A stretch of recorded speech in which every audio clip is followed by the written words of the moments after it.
Pai do Senhor, queridos, é uma alegria podermos estar aqui, domingo tão alegre, festivo, e eu queria que porque o texto me parece tão difícil, tão duro, foi muito duro comigo já durante a semana, enfim. Mas vamos lá, nós vamos ler Juízes, capítulo 9. A gente vai ler a partir do verso 1 até o verso 6. Juízes 9, do verso 1 ao verso 6.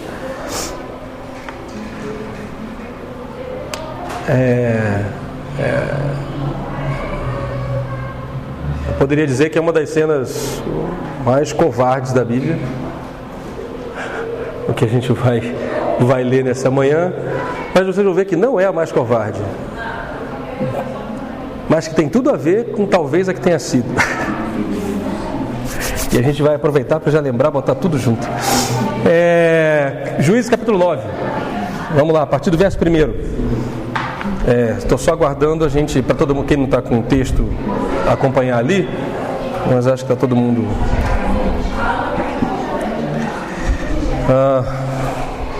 Juízes 9, a partir do verso 1. Esse é um bom motivo para não estar aparecendo, talvez porque tivesse fechado. Vou aguardar mais um instante. Muito bem, só para antecipar então, a história é sobre Abimeleque. Abimeleque é filho de Gideão. Isso. Ele não é só filho de Gideão, ele é um dos filhos de Gideão. Ele tinha eu diria que ele tinha 69 boa, né? Porque já tira ele, né? Mas eu acho que são na verdade 71, porque ele mata 70, sobra 1, então talvez seja o contrário. Mas assim, em torno de 70 irmãos. E aí quando eu li isso durante a semana, contei, acho que foi até para o Davi falou assim: meu Deus, como isso foi? Calma, filho, não era só de uma mulher, né? Porque imagina uma mãe com 70 filhos. Mas vamos lá agora que a gente já tem o texto. Aí está na NVI, então eu vou acompanhar por aí. Abimeleque, filho de Jerubaal, que é Gideão, foi aos irmãos de sua mãe em Siquém e disse a eles e a todo o clã da família de sua mãe: perguntem a todos os cidadãos de Siquém, o que é melhor para vocês, ter todos os 70 filhos de Jerubaal governando sobre vocês ou somente um homem? Lembrem-se que eu sou sua própria carne. Os irmãos de sua mãe repetiram tudo aos cidadãos de Siquém, e estes se mostraram propensos a seguir Abimeleque, pois disseram: ele é nosso irmão. Deram-lhe então 70 peças de prata tiradas do templo de Baal-Berite, as quais Abimeleque usou para contratar alguns desocupados e vadios, que se tornaram seus seguidores. Foi à casa de seu pai em Ofra e matou os seus 70 irmãos, filhos de Jerubaal, sobre uma rocha. Mas Jotão, o filho mais novo de Jerubaal, escondeu-se e escapou. Então todos os cidadãos de Siquém e de Bet-Milo reuniram-se ao lado do carvalho, junto à coluna de Siquém, para coroar Abimeleque rei. Esse é o versículo 6 e terminamos aí. Amém. Senhor, que mais uma vez o Senhor nos conduza não só na meditação, mas na confrontação desta manhã. Amém. Gideão tinha governado Israel por 40 anos. E tinha sido um tempo de paz, de prosperidade, né? Tudo tinha começado de uma maneira bem ruim, bem difícil. Gideão sobe ao poder, ou pelo menos a liderança de Israel, depois de muitas guerras, muito sangue derramado. Ele derrota um exército de mais de 120 mil pessoas. E Israel estava muito empobrecida na época. A Bíblia fala que eles tinham passado 7 anos sob o jugo dos midianitas e que isso os tinha empobrecido muito. E eles viviam então nas montanhas como se estivessem morando em favelas. E Deus nos dá essa libertação, essa grande libertação, através de Gideão. E no final da sua vida, Gideão volta para morar na sua cidade natal, que é Ofra.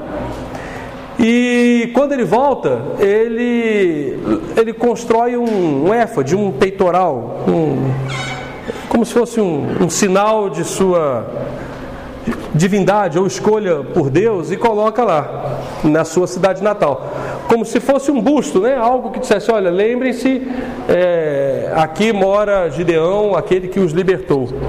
E esse busto que ele constrói ali, com ouro que ele arrecada das pessoas, acaba se tornando por tropeço, não só para ele, como para sua família, acaba sendo um tropeço para todo Israel. E no final da vida, ou melhor, após a sua vitória, não ao final da vida, após a sua vitória, o povo que estava com ele fala assim: olha, a vitória foi tão grande, por que você não reina sobre nós? Vem, reine você, reine o seu filho, o filho do seu filho. Deus te levantou como líder, nada mais justo do que nós termos uma dinastia de Gideão nos governando. E Gideão responde, da maneira muito sábia, e diz: olha, eu não vou ser rei sobre vocês, o Senhor é quem reina sobre vocês. E aí em seguida ele constrói esse altar. E a gente viu como a liderança de Gideão acaba de uma maneira triste, de uma maneira melancólica, acaba de uma maneira corrompida, porque todo o povo que estava temente ao Senhor e seguindo ao Senhor, acaba se prostituindo neste altar. Mas esses altares, esses baalins, eles eram muito comuns ainda, e por mais que houvesse reiteradas vezes o convite à conversão ao Senhor, era difícil deixar de adorar esses deuses. E um dos deuses que eles adoram, o fim do capítulo 8, nos diz, do versículo 33 do 8: morto Gideão, tornaram a prostituir-se os filhos de Israel após os baalins, e puseram Baal-Perite por Deus. Baal-Perite seria um Deus do concerto. Olha que ironia, né? Quando o Senhor é que é o Deus da aliança verdadeira. Os filhos de Israel não se lembraram do Senhor, seu Deus, que os livrara do poder de todos os seus inimigos ao redor, nem usaram de benevolência com a casa de Jerubaal. Ora, já está antecipando o que vai acontecer no versículo seguinte. Por quê? Porque a história começa falando de Abimeleque, um dos filhos de Gideão. Parece que ele não concorda muito com o que o pai falou. O pai falou: olha, eu não vou reinar sobre vocês, nem meus filhos, nem ninguém. E os 70 filhos dele vivem junto com ele, inclusive Abimeleque vivia lá. Só que Abimeleque não era filho de uma das mulheres, e sim era filho de uma das concubinas, de uma das servas.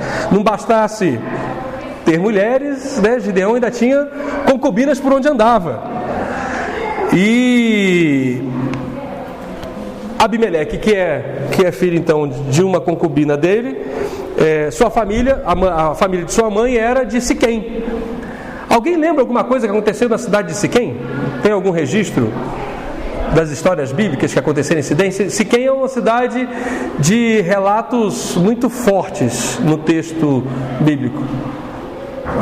A gente só quer saber de Novo Testamento, ninguém quer ler o Velho, né? Tá bom. Siquém foi a primeira cidade na qual Abraão constrói um altar quando é convidado por Deus para caminhar. Lá em Gênesis 12, Deus fala para Abraão aquele verso famoso, né? Levanta-te, sai da tua terra, da tua parentela, e eu vou te abençoar. Vamos ler? Gênesis 12.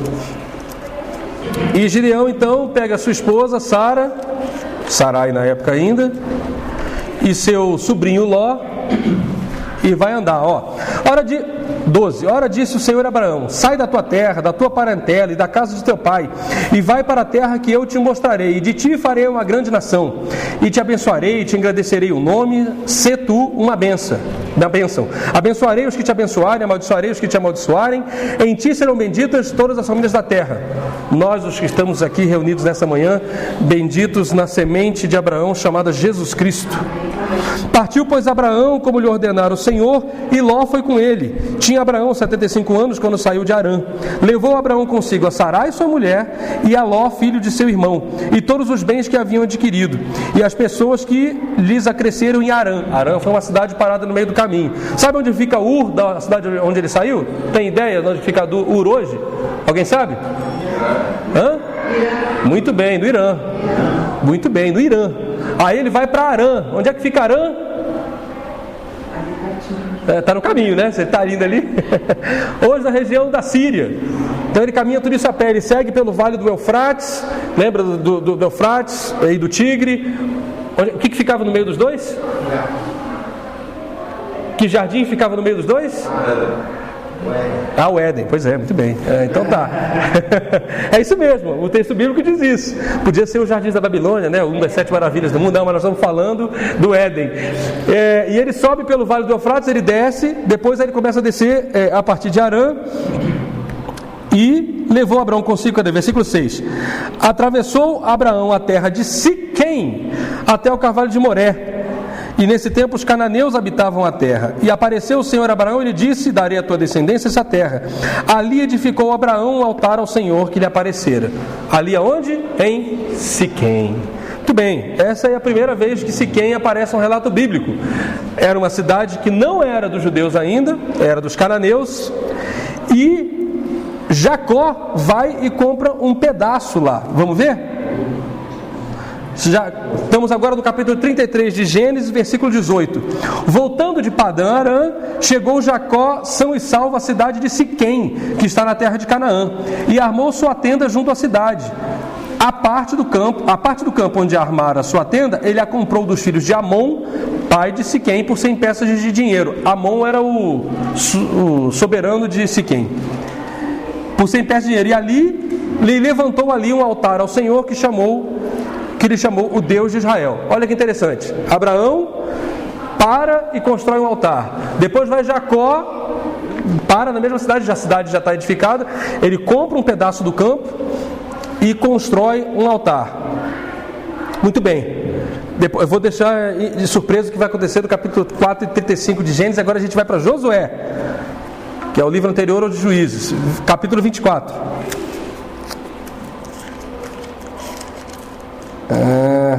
Está faltando filipeta na minha Bíblia aqui para poder gravar os lugares. Josué 24, verso 1.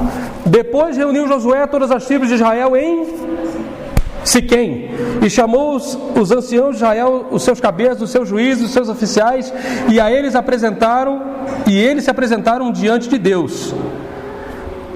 E aí Josué tem um discurso longo, que nós já lemos aqui por outras vezes, mas eu vou pular direto para o 14. Agora, pois, temei ao Senhor e servi-o com integridade e com fidelidade. Deitai fora os deuses aos quais serviram vossos pais da além do Eufrates e no Egito, e servi ao Senhor. E eu vou terminar lendo o 24, do verso 24 do capítulo 24. Disse o povo a Josué: ao Senhor nosso Deus serviremos e obedeceremos a sua voz. Assim naquele dia fez Josué aliança com o povo e lhe a pôs por estatuto e direito em Siquém. Josué escreveu essas pedras no livro da lei de Deus, tomou uma grande pedra e a erigiu ali debaixo do carvalho que estava no lugar santo do Senhor. Ou seja, aquele local já tinha sido santificado ao Senhor uma vez, 2 vezes, 3 vezes. E me parece que Siquém então se torna, se a gente continuar lá em Reis, como a primeira capital do reino dividido. Davi tem um filho, Salomão tem outro filho, que é... Como é que é o nome do filho de Salomão? Absalão? Não, esqueci o nome. Roboão. É Roboão? Roboão.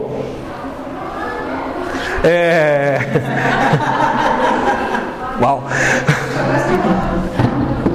E Roboão, quando assume o trono, ele dobra os impostos, ainda mais do que Salomão tinha feito, e aí o reino se divide. E esse reino dividido começa tendo sua primeira capital em Siquém. E quem divide o reino diz assim: olha, é bom a gente construir logo uma capital aqui, um altar aqui, porque senão o povo vai voltar para Jerusalém, vão querer adorar em Jerusalém, vão querer que o filho de Davi reine sobre eles, então é melhor que a gente tenha aqui uma outra cidade. Tudo isso acontece em Siquém. Siquém hoje existe. É uma cidade moderna chamada Nablus. Sabe onde Nablus fica? Onde Siquém fica hoje? Na Cisjordânia, ou seja, naquele pedaço dentro do território. Tá bom, vamos dizer de outra forma. Nablus fica na Cisjordânia, que faz fronteira com o território de Israel. Ficou bem melhor, né? É um terreno reivindicado pelos judeus e também reivindicado pelos palestinos. E lá está o mausoléu, o local onde foi enterrado o José. José está com seus ossos enterrados lá. E há 3 anos atrás, os palestinos, numa atitude de provocação a Israel, incendiaram o túmulo milenar de José. 2015 nós estamos falando. Isso em Siquém. Uau, que cidade! É interessante isso, né? Acho que, sei lá, essa riqueza de acontecimentos torna Siquém um local onde a vida acontece. E o texto que a gente leu hoje é um texto em que os cidadãos de Siquém, motivados por Abimeleque, que é um dos filhos de Gideão, tomam... primeiro que eles têm um templo na sua cidade para Baal Perite. Olha só, nós estamos falando de Israel. Assim, como é que Israel, uma cidade de Israel, vai ter um templo pagão? Pois é, às vezes as coisas vão andando de uma maneira tão... A gente está tão despercebido com o que a gente vai fazendo, que a gente começa a construir não só altares, mas templos. E aí eles pegam dinheiro do templo.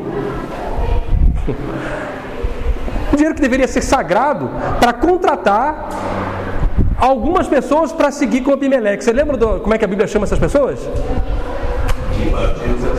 Vadios, vagabundos, assassinos. Um parêntese. O dinheiro da igreja pode ser usado para coisas erradas, se a gente não tomar cuidado, né? Não é porque o dinheiro foi colocado aqui que, enfim, ele terá funções nobres. Que o Senhor nos dê zelo, cuidado para lidar bem com esse dinheiro, para que o nosso dinheiro não seja dinheiro para a morte.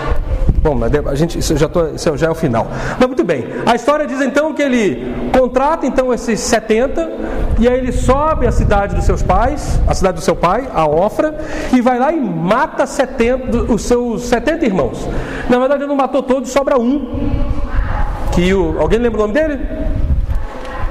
Jotão. É um J bem grande. Tá, Jotão, ok? E esse Jotão a gente vai estudar ainda nos domingos para frente, que ele profetiza depois da morte dos seus irmãos. Não vai, né? Só lembrar do Jotão. Isso. Que história terrível, né? Deus não livra os 70 filhos de Gideão. Deixa que Abimeleque, junto com 70 vadios contratados por dinheiro de um templo pagão, vai lá. Isso mostra, na verdade, o texto que a gente terminou lendo do versículo 8, que Israel não fez benevolência à família de Gideão. É fácil manter segredo?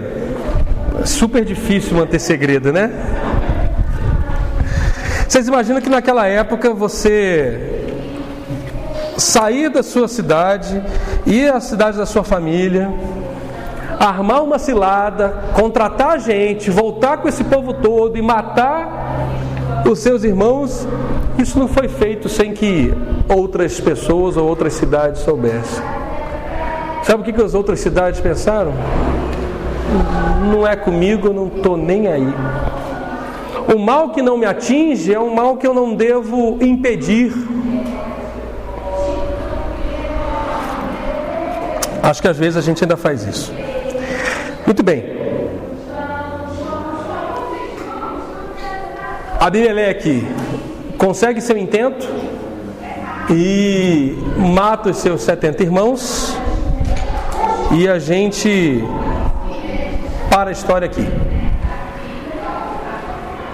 E aí eu paro para contar a história que a gente pulou do capítulo 34 de Gênesis. Lembra quando Jacó chegou à cidade de Siquém e compra um terreno por 100 moedas de prata? Você sabe o que acontece em seguida? Jacó tem uma filha chamada Diná, que é filha de Lia, uma de suas duas mulheres. Ele tinha Raquel e tinha Lia. E Diná chega perto da cidade e o que ela quer fazer? Ela quer conhecer a cidade. E ela vai passear na cidade para conhecer. Eu vou até usar o termo bíblico. Ela diz que: e Diná, filha que Lia dera a Jacó à luz, saiu para ver as filhas da terra. Jacó foi ao shopping que tinha em Siquém. Jacó não, Lia, Diná. Diná. Diná foi a feira. Vai a Siquém. E quando ela entra na cidade, ela é menina nova, ela é menina diferente, né? E um rapaz chamado Siquém, que tem o nome da mesma cidade, que é filho de Amor, que era o príncipe da cidade. Você vai botar aí? Meu Deus, essa história é tão feia, mas você vai botar aí mesmo? Muito bem, então vamos lá ler. Certa vez Diná, a filha que Lia dera a Jacó, saiu para conhecer as mulheres daquela terra. Siquém, filho de Amor, o heveu, governador daquela região, viu-a, agarrou-a e violentou-a. Muito bem, Diná é estuprada pelo filho do prefeito. Filho do governador, enfim, da cidade, né? Filho do chefe daquela região. Mas olha que loucura. Como é que é o nome? Complexo de Estocolmo? Mas é um complexo de Estocolmo reverso, né? Porque o estuprador se afeiçoa à mulher que ele estuprou, mas o seu coração foi atraído por Diná, filha de Jacó, e ele amou a moça e falou-lhe com ternura.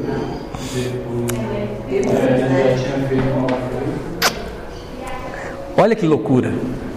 Agarrou-a não, falta lá. Agarrou-a e violentou-a e depois falou-lhe com ternura. Pais, irmãos, filhos, imaginem uma situação como essa. Você ter sua irmã ou filha estuprada numa cidade que você está morando perto, né? E pelo filho do prefeito ainda. O que acontece então é uma das coisas mais covardes que a Bíblia retrata. Esse rapaz, o Siquém, ele realmente se afeiçoa a ela e ele fala com seu pai. Com amor, ele fala assim: olha pai, eu sei que eu fiz errado, eu meti os pés pelas mãos, mas eu me apaixonei por essa moça. E eu quero muito me casar com ela. E aí eu quero que o senhor vá lá e fale com o pai dela. Sabe aquela história de botar os carros na frente dos bois, né? Agora eu quero que o senhor faça aquilo que eu devia ter feito desde o começo, mas eu não resisti. Eu sou filho do prefeito, né? Eu posso fazer o que eu quiser. E aí eu fiz. Mas agora eu quero tentar consertar de alguma forma. E seu pai vai lá e fala com Jacó. Eu não consigo imaginar o pai de um estuprador vindo falar comigo e me pedindo perdão, desculpa, falando assim: olha, desculpa, mas o meu filho, aquele que violentou a sua filha, ele não só violentou, mas ele quer agora ficar com ela o resto da vida. Difícil, né? E aí O Siquém está tão apaixonado que ele diz o seguinte: olha, pede o dote que você quiser, mas faz o seguinte, dobra o dote.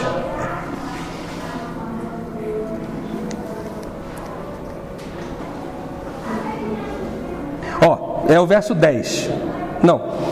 Vamos lá, a partir do 8. Disse-lhe Amor, a alma de meu filho... Amor é o pai, né? Imagina que batata quente. A alma de meu filho Siquém está enamorada fortemente de vossa filha. Peço-vos que lhe a deis por esposa. Aparentai-vos conosco, dai-nos as vossas filhas e tomai as nossas. Habitareis conosco, a terra está ao vosso dispor, habitai e negociai nela e tende possessões. E o próprio Siquém disse ao pai e aos irmãos de Diná: ache eu mercê, misericórdia, graça diante de vós, e vos darei o que determinardes. Majorai de muito o dote de casamento e as dádivas, e darei o que me pedirdes. Dai-me, porém, a jovem por esposa. Sabe o que acontece em seguida?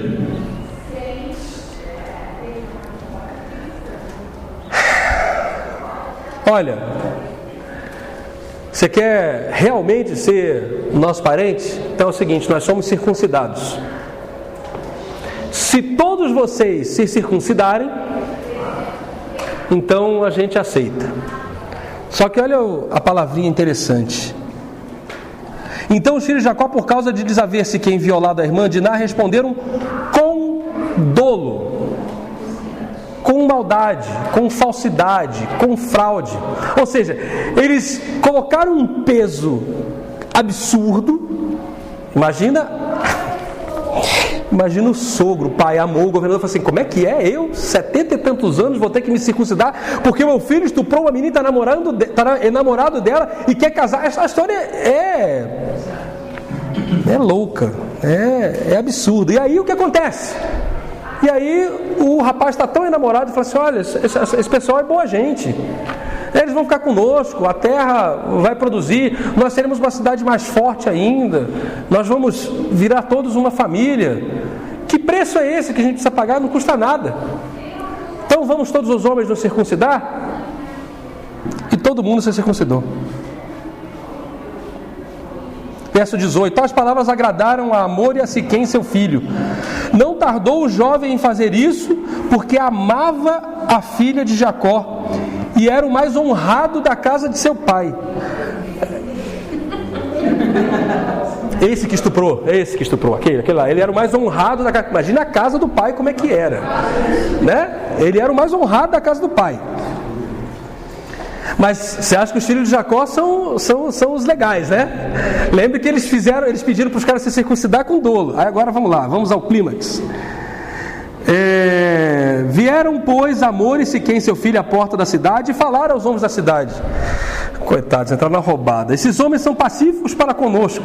Esses homens são pacíficos, ênfase no pacíficos para conosco. Portanto, habitem na terra e negociem nela. A terra é bastante espaçosa para contê-los. Recebamos por mulheres as suas filhas e demos-lhe também as nossas. Somente, porém, consentirão os homens a habitar conosco, tornando-nos um só povo, se todo macho entre nós se circuncidar, como eles são circuncidados.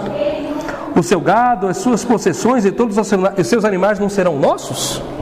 Consintamos, pois, com eles e habitarão conosco. E deram ouvidos a Amor e a Siquém, seu filho, todos os que saíam à porta da cidade. Todo homem foi circuncidado dos que saíam pela porta da cidade.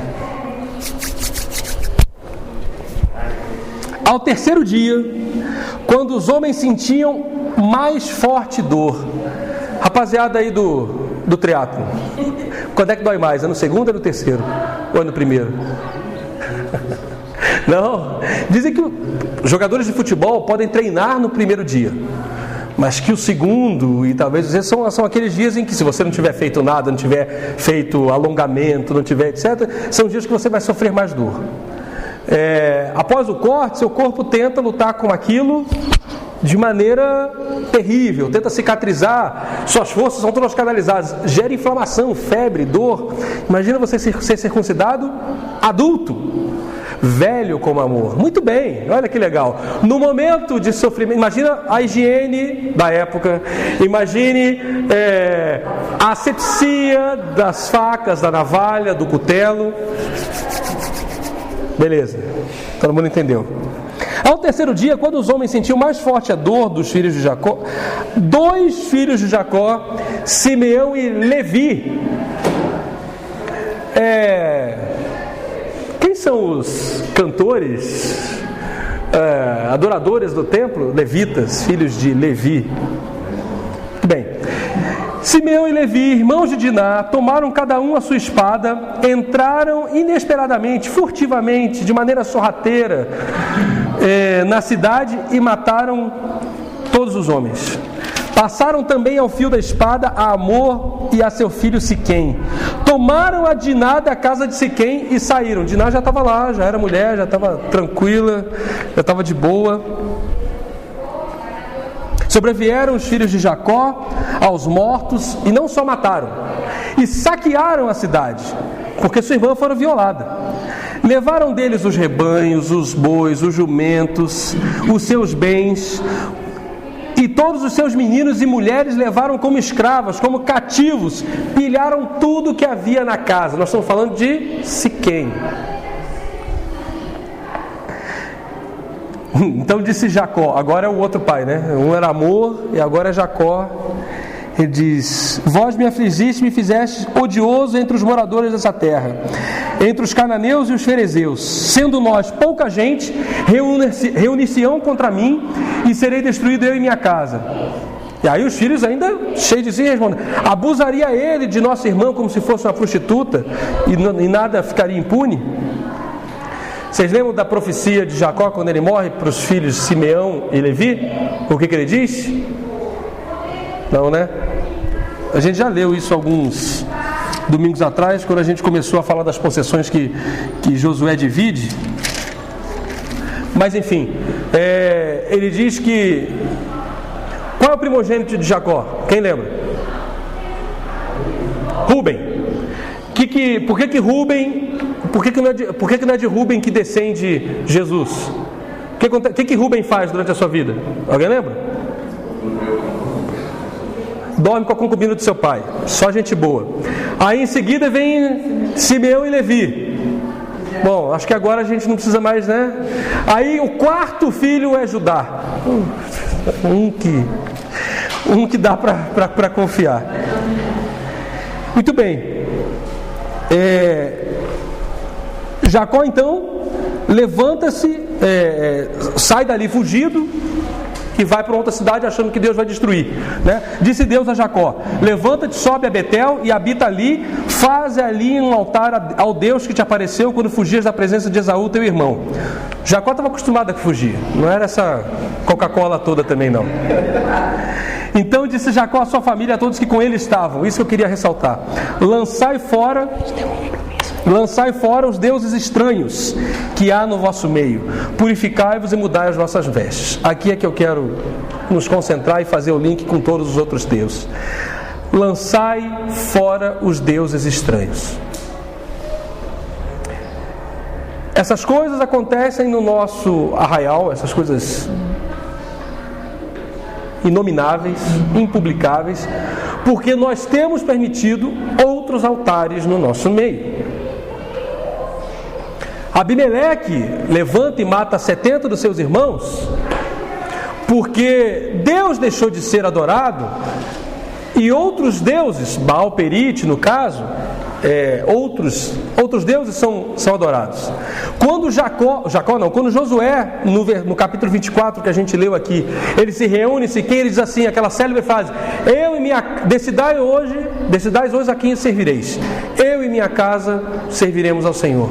Mas se vocês querem servir ao Senhor, lancem fora os deuses estranhos que estão no meio de vós, os deuses que seus pais serviram além do rio, os deuses que seus pais serviram no Egito. Olha só quantos deuses estranhos tem. Tem deuses estranhos dos caldeus, tem deuses estranhos dos egípcios e agora tem deuses estranhos dos cananeus.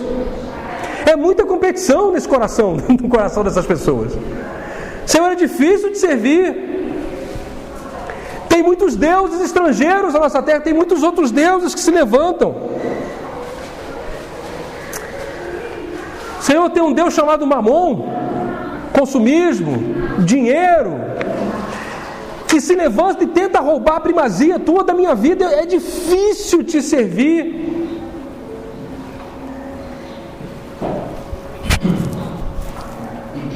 É difícil tirar esse altar da minha casa. Mas pensa bem, eu sou um cara que estou pensando só em cuidar, em tomar conta, em fazer o que eu preciso fazer para que as coisas sejam certas. Sabe qual a diferença entre o ídolo e Deus? Vou refazer. Sabe qual a diferença entre transformar um ídolo em Deus? É colocar a sua confiança nele. Sua capacidade, sua inteligência, sua riqueza pode não ser o seu Deus, mas pode estar se tornando o seu Deus. Sabe que outra coisa pode se tornar nosso Deus e construir altar em nós? Beleza. Semana passada, essa semana, nós estamos vivendo com aquele caso daquela senhora, moça, que morreu em decorrência de uma cirurgia estética no Rio de Janeiro. Não sei se vocês viram a foto dela. É uma moça que era de Cuiabá e foi ao Rio fazer uma cirurgia. Ela já era bonita, ou seja, ela já estava bonita naquele tempo. Mas ela não... Esses deuses, eles são insaciáveis. Não importa o que você já tenha adquirido, ele sempre vai cobrar mais. Mais. A beleza? Mais. E mais. E é o que só não se discute. Não entendi. E é o que não tem sido discutido nessa história toda. Bom, não sei. Para mim, o que ressalta no meu coração é a gente se perder nisso. Vamos fazer a pergunta: é errado trabalharmos por dinheiro? Estou aqui proclamando que todos nós sejamos voluntários em tudo que fizermos? Espero que não, espero que a gente esteja entendendo o que eu estou falando. É errado ter o fim último da nossa vida em ter dinheiro, em ter segurança financeira, em viver em função disso? Sim, é. Me perdoe, mas é. Nossa confiança tem que estar em Deus. A beleza pode se tornar um altar desconhecido no nosso meio. Nosso ego, a nossa auto-idolatria pode se tornar esse altar desconhecido.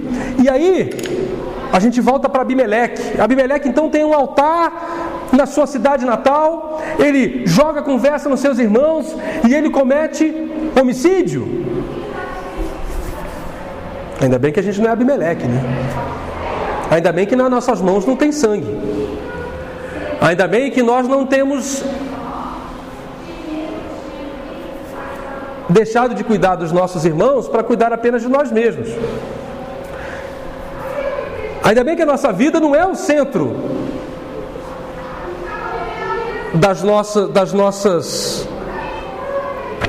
do nosso prazer, das nossas vontades. Abimeleque estava vivendo numa cultura tão distorcida que ele achava legítimo matar os outros em benefício próprio. Matar pessoas para ter poder, para ter posse, para assumir a herança de seu pai. Mas eu não penso assim. Porque se alguém quiser tirar a minha casa, vamos dizer em termos bíblicos, a minha capa, com certeza eu vou dar minha túnica.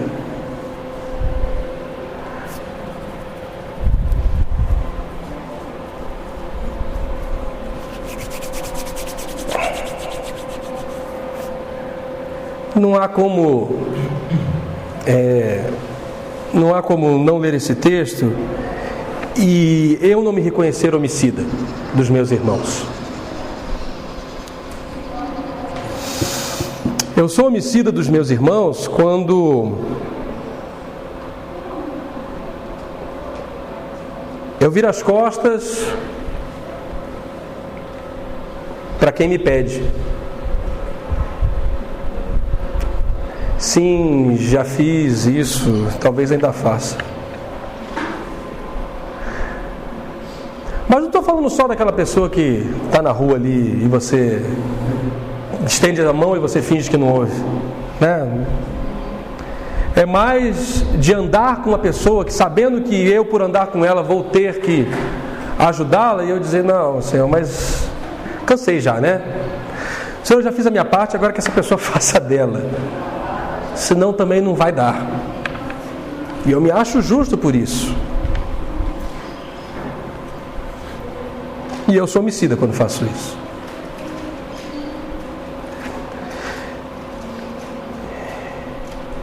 E antes de criticar Abimeleque pelos 70 que ele matou, eu sei lá quantos eu já matei.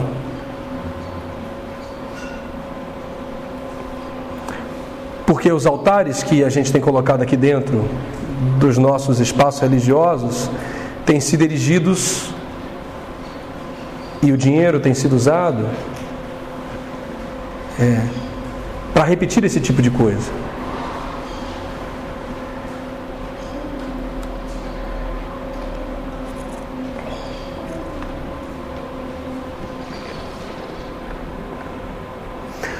Abimeleque não parece tão longe de mim. No começo eu tinha pensado em dizer: Abimeleque sou eu. Mas eu acho que a minha oração é: Senhor, mata o Abimeleque que ainda vive dentro de mim. Porque esses altares não só me roubam, como me deturpam, como me fazem viver a vida de acordo com os ídolos e não de acordo com o Deus.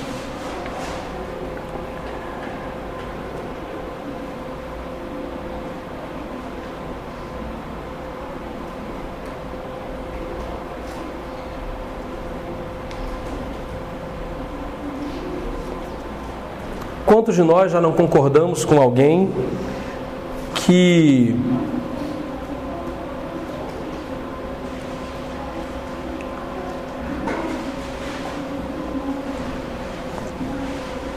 reagiu violentamente por ter uma de suas posses levada?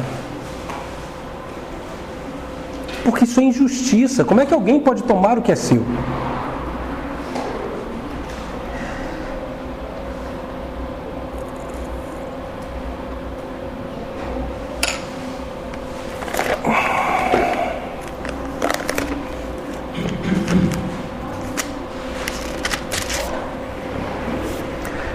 O texto diz assim: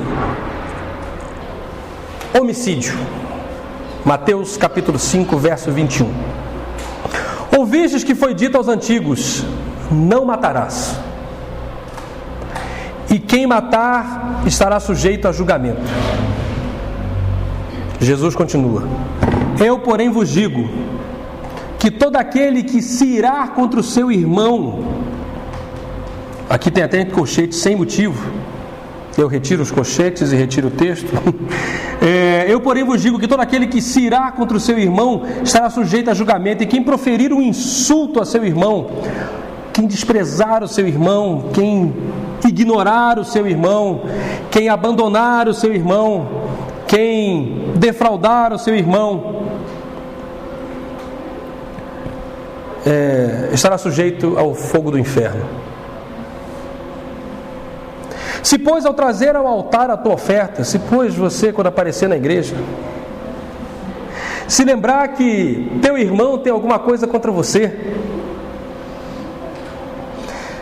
deixa perante o altar a tua oferta, vai primeiro reconciliar-te com teu irmão, e então, voltando, faz a tua oferta.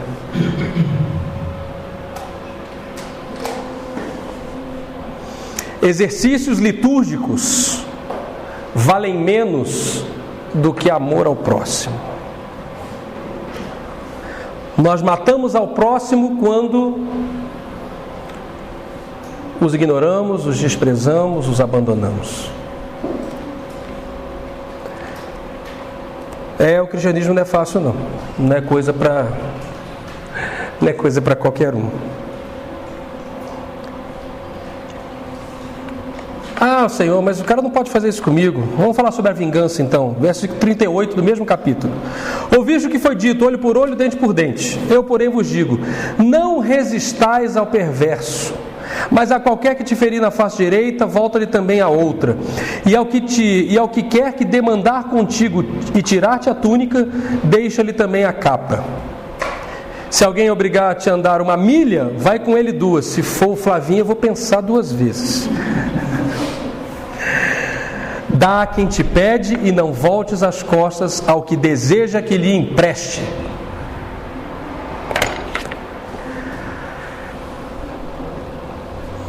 Tá difícil tirar mamão, tá não?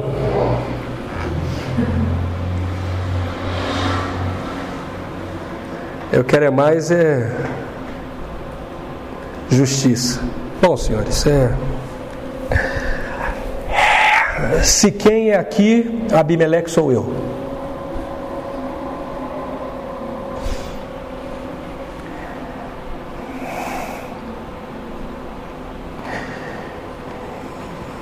Que o Senhor nos ajude a construir um altar a Ele e derrubar os altares que têm nos corrompido, que têm nos feito adorar outras coisas, fazer outras coisas, servir a eles. É muito difícil para mim, imagino que seja difícil para vocês, é quase irracional, é contrassenso, é contra a lógica do mundo, é contra aquilo que a mídia nos prega, aquilo que as escolas nos ensinam. Mas é o caminho excelente que o Senhor nos propõe.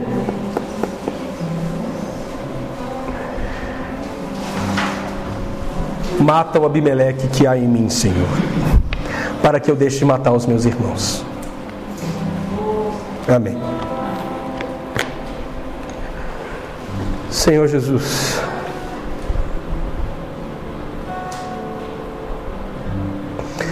ler textos tão tristes, tão fortes, tão cruéis, covardes, pode às vezes nos colocar distantes daquilo que estamos lendo. Mas não permita que isso aconteça hoje.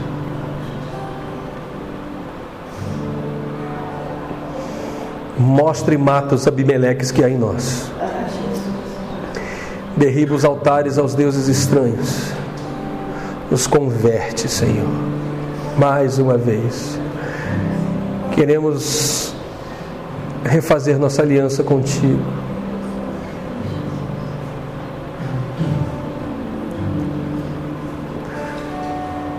Para que o mundo conheça o Deus que amamos e servimos. Para que a nossa vida possa ser tua e refletir a tua luz, a tua graça, a tua misericórdia, o teu amor. Que haja sinceridade nos nossos abraços, nas nossas falas, nas nossas conversas. Que haja temor ao Senhor. E que o Senhor nos mostre, a cada um de nós, o que tem nos afastado de Ti.